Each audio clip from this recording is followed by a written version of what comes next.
রাজনীতিবিদদেরকে বলা হয় যে রাজনীতিবিদরা সকল নষ্টের গোড়া, এটা প্রথম কথা বলা হয় এবং অভিযোগও করা হয় কিন্তু রাজনীতিবিদদেরকে সবচেয়ে বেশি।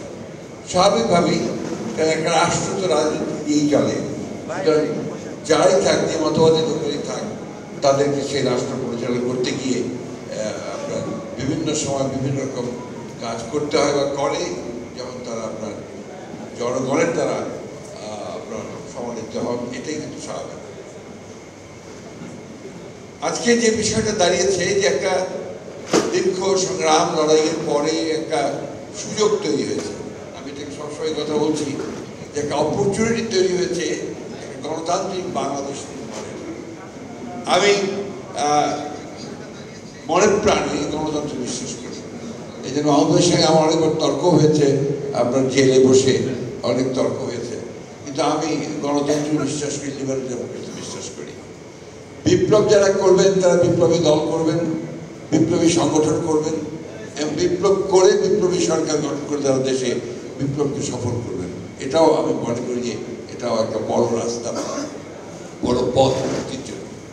আর আমরা যারা লিবারেল ডেমোক্রেসিতে বিশ্বাস করি, আমরা বিশ্বাস করি যে আমরা জনগণের সমর্থন নিয়ে সরকারে যাব, অর্থাৎ নির্বাচনের মধ্য দিয়ে সরকারে যাব, কাজগুলো করার চেষ্টা করবো যে কাজগুলো আমরা কমিট করেছি জনগণের কাছে, তারপরে আবার জনগণের কাছে ফিরে যাব।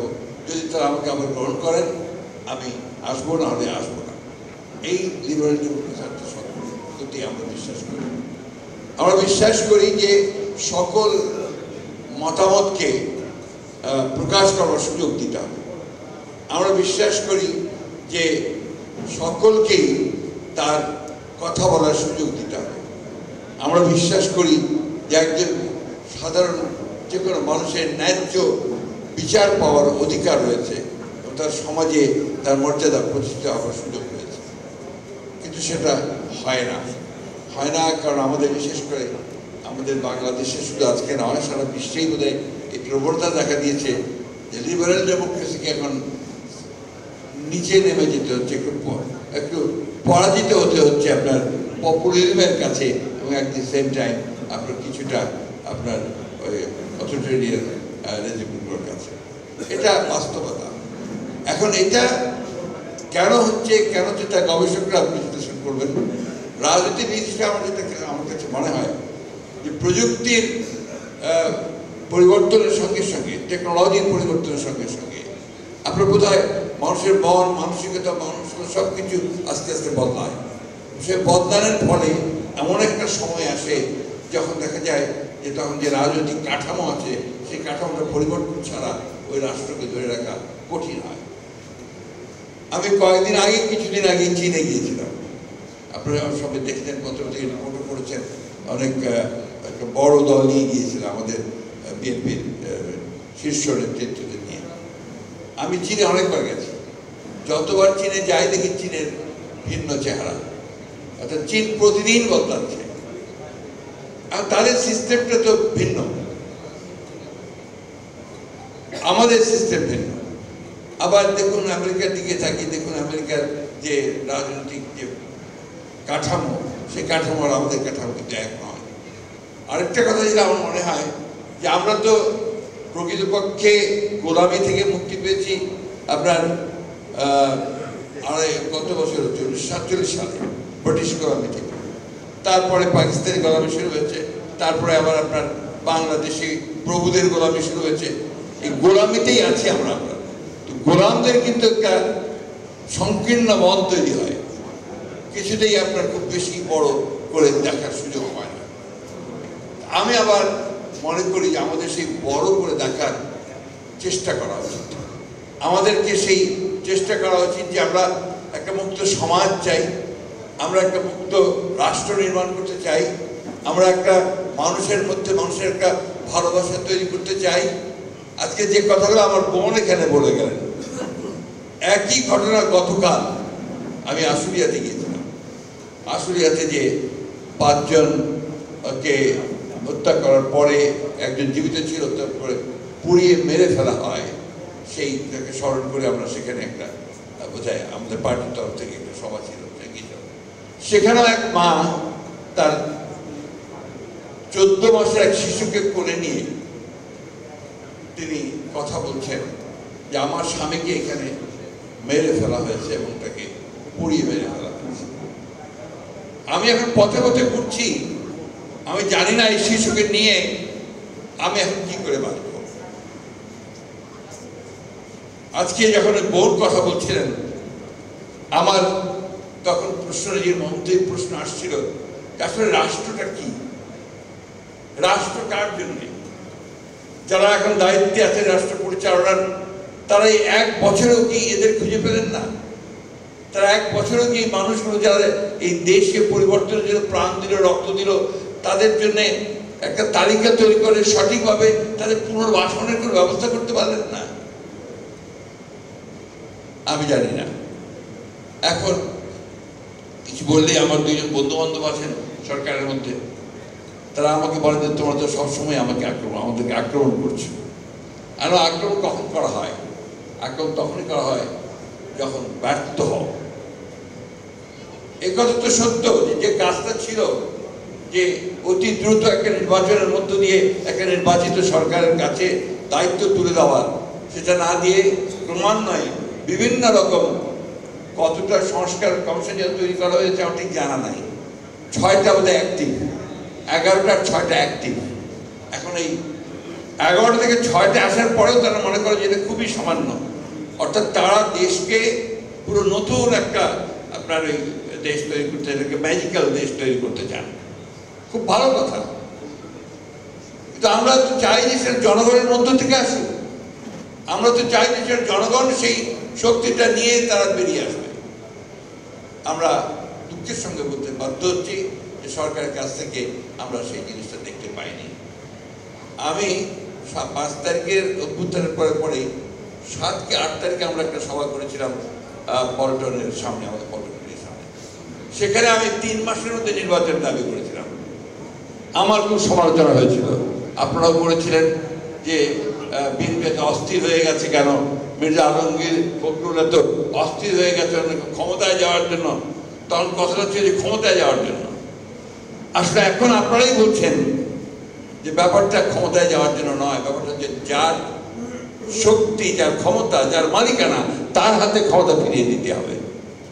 আপনার প্রতিনিধি থাকবে না সরকারে, যারা দেশ চালাবেন, তো সেই সরকারে তো সমস্যা থাকবেই।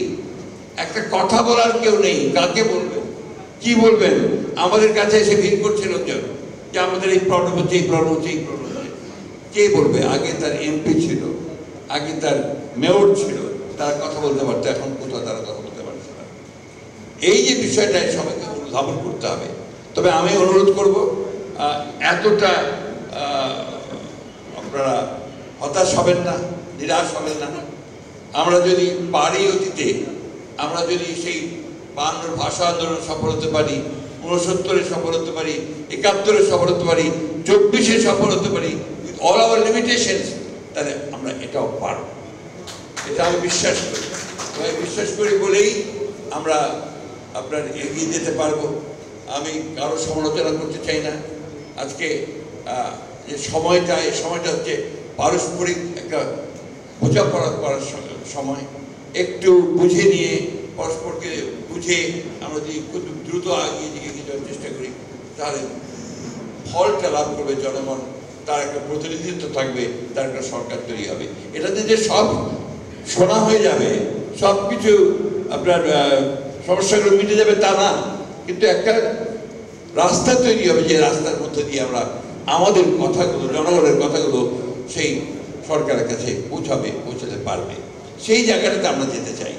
এবং আমার বিশ্বাস যে এত সমস্যার পরেও আমরা দেখলাম যে 12টা মৌলিক বিষয়ে আপনার একটা ঐকমত্যে এসছে, বাকিগুলো ঐকমত্যে যাওয়ার চেষ্টা হচ্ছে। প্রতিদিন বৈঠক হচ্ছে কয়েক ঘন্টা ধরে। অনেকগুলো বিষয় আছে যেগুলো আমরাও ঠিক বুঝি না, যে তারা যেগুলো করতে চান। তো এইগুলোকে বাদ দিয়ে যে মৌলিক বিষয়গুলো আছে, সেই বিষয়গুলো সমাধান করে আমার মনে হয় অতি দ্রুত যে নির্বাচনের একটা মোটামুটি ধারণা পাওয়া গেছে আমাদের লন্ডনের তারেক রহমান সাহেব এবং আমাদের